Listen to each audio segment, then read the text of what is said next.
আমরা এসেছি বকখালি আজকে 30শে মে 2026। মজার কথা হচ্ছে বকখালি যে মেন যে বীচ, সেখানে কিন্তু আমরা জল পাচ্ছি না।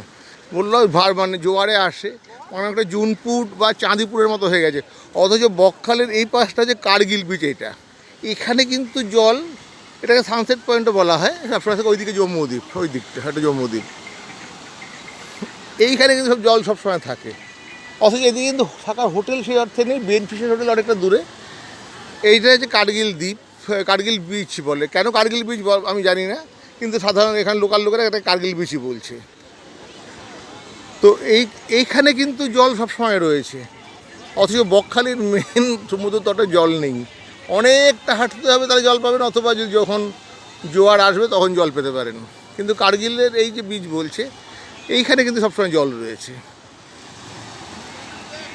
এখন ওই গরমের ছুটি চলছে এবং ঈদের জন্য মানে মুসলিম কমিউনিটি থেকে কিছু মানুষ এসছেন।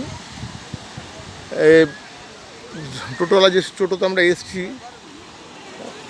বকখালির মেন জায়গা থেকে, আমরা আছি বালুতটে, সরকারি প্রপার্টি। সে বলছিল দাদা এখন লোক হচ্ছে না, লোকে জেনে গেছে যে বকখালিতে জল থাকছে না, বকখালির সমুদ্রে দূরে চলে যাচ্ছে জল। কিন্তু কার্গিল বিচে দেখুন জল রয়েছে, সবসময় জল থাকে এখানটায়। অথচ এইখানে কিন্তু সরাসরি কোনো হোটেল নেই।